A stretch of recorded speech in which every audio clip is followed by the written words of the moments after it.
Dust. So much dust. Running across the desert, the Sandman found his way into every nook and cranny.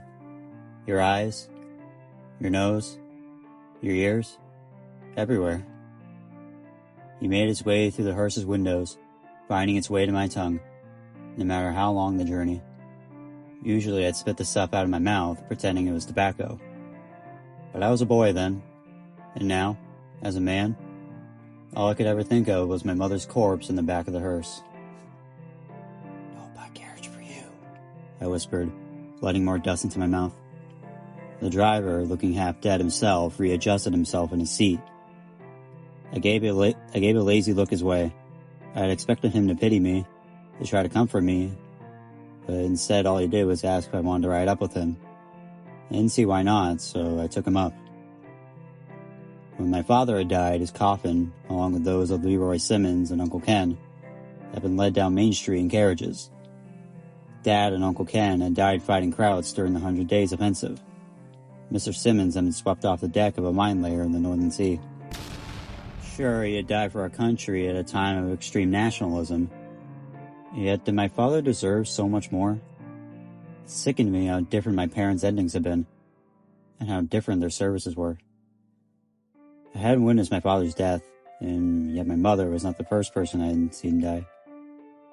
So long had I forced memories into the dark part of my mind, and yet it seemed as though nothing mattered while within the confines of a hearse. Did it matter who the fault lay with? Was it important that mine was the final blow? Would anyone even care? No. Did it matter that I loved her? Was it important that I didn't want things to end that way? Does anyone even remember her name? No. People die. My involvement doesn't matter. And yet the images still played in my mind. They are full of truth flashing before my eyes for the first time in years. Harold Pryor had been my best friend for all of my 15 years. He didn't ride in a black chariot, nor a hearse. He sunk to the bottom of Lake Ruffenwald, chained to his bicycle. I closed my eyes to hold back tears, though I suppose the driver would have mistaken them for grief over my mother. But they weren't. Harry and I had argued before, even gone to scraps. But it was during an Indian summer that things got more heated. His steady, Amy, had come to see me seeking advice on how to deal with him. I suggested that she stay out of his way when he got violent. She took this advice and decided it would be best to leave him. I was out fishing the next morning at the lake, minding my own business, when Harry rode up on his new bike. He laid it next to an old spruce and started running at me. I sensed there was trouble and asked what the matter was. He responded by punching me in the gut. I fell and he kept punching. Eventually he spoke. "You want to quit? You want to give up? You gonna die in the fucking ditch like your yellow father?" I was stronger than Harry. It didn't take much for me to throw him off me. I pinned him to the ground and pulled out my pocket knife.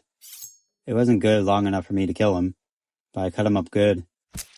I laid down on top of him and made vertical lines all down his arms and the back of his neck. My father was no craven, I said, picking him up and heaving him into the lake a couple feet away. Harry was bleeding pretty bad by now, and he was sobbing hysterically. He received a soldier's death. I walked out to where he was floating and grabbed the back of his head. "You won't."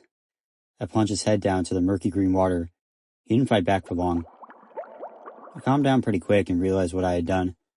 I wasn't sick to my stomach, nor did I regret what I had done. I was, however, sad that I had come to this.